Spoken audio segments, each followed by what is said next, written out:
Soloman. Solomon's temple is the key. Centuries ago, the ruins of the ancient structure served as headquarters for a band of noblemen who relinquished all their possessions to become armed escorts for visitors to the Holy Land during the Crusades. The Temple Knights, the Knights Templar. It was called a new knighthood, meaning these would be warrior monks, not merely monks who prayed all day, but not also only those who fought on the battlefield. So they began as a type of spiritual special forces for Christ, you might say. The Templars were secretive, and they became rich and powerful. But how? Solomon's temple had been the holiest of shrines. It was a storage place for the Ten Commandments. But legend says that in the depths of a stone monument was another treasure of immeasurable value.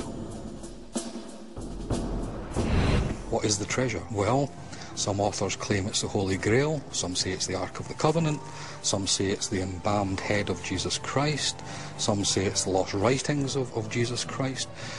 And of course the other one that is the hottest is that it's in fact none of these physical things, but it in fact is the secret of the bloodline of Jesus Christ.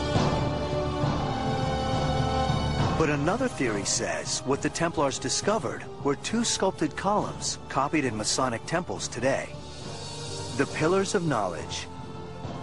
What was this secret knowledge that so empowered the Templars? There's no end to the speculation. And the Knights Templars were gaining this information under the Temple of Solomon in Jerusalem, which had been collected and gathered there from the ancient mystery schools of Egypt and Greece. And these were the ancient secrets that had been passed down since the beginning of time. The Templars' mix of secrecy and wealth fueled rumors of heresy. Stomping on the cross. Homosexual rites. Even worshipping the head of John the Baptist, or the image of Baphomet, the pagan idol. The Templars were accused of blasphemy by royals like King Philip of France, who grew jealous of the Knights' wealth and influence. The King of France decided that he was going to acquire their wealth. And so on the 13th of October, 1307, the French authorities arrested all the Knights Templar that they could find in France. Historians say the Templars were destroyed. But according to some, the Knights did not disappear. Rather, they went into hiding in the ornate shrines they built across Europe and wielded their power in secret. In one account, the Templars are said to have joined forces with knights from Malta, warriors who turned to piracy under a symbol we all know today, the skull and crossbones. It's a depiction of the Templars' burial custom of severing a dead man's legs and arranging them as a cross. This emblem provides an iconic link between the medieval Templars and today's power elite. Most infamous among them is Yale University's Skull and Bones Club.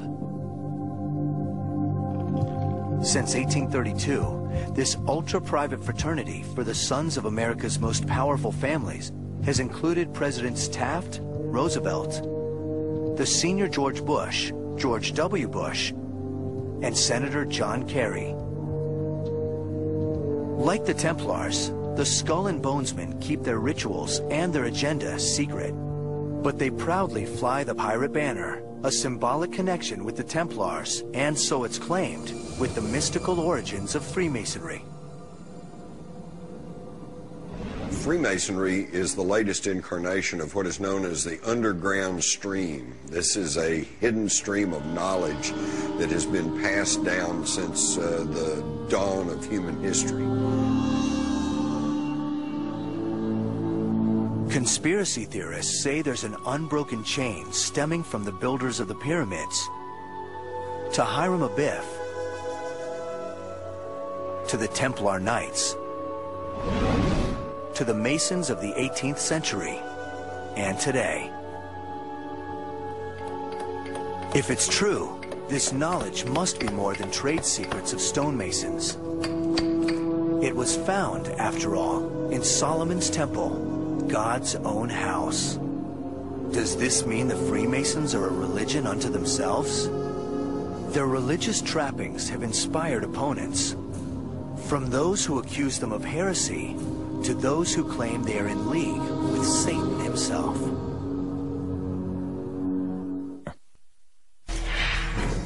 Did you know that over 5 million people worldwide are Freemasons and have beautiful temples through all the major cities of the world? In my latest film, National Treasure, Book of Secrets, my personal journey for the truth leads me to some well-known destinations where secrets are hidden in the most unsuspecting places. Are you saying there's a treasure map in the Statue of Liberty? The only question is, which Statue of Liberty? Exactly. A lot of people don't know that the French have their own Statue of Liberty looking towards New York. The one in New York is looking towards Paris. With all the amazing places we went, we all fell in love with South Dakota. At Mount Rushmore, we started to feel what the stone was before it was carved into American faces. I've been telling my friends about all of these amazing caverns underneath Mount Rushmore, and nobody believes me. Now, back to the secret history of the Freemasons. In this life, if you want to receive your crown, keep fighting in the name of Jesus. It may sound like a church, but this in fact is a meeting of a Masonic lodge. Like a church, all nationalities are welcome, and in recent years, women as well. But it raises a question often asked by outsiders. Are the Freemasons in reality a religion? The prime qualification for entry into Freemasonry and our Grand Lodge and the ones we're enamored with around the world is a belief in God, a belief in a supreme being. We don't define who that should be, what your religion should be, but we believe that Freemasons should have a religion and practice it. But Masonic lodges adopt some of the trappings of a traditional church. We're entering the space that is most important in Freemasonry. Central to the furniture of a lodge is the altar. On it, you will find in an operating lodge the volume of the sacred law.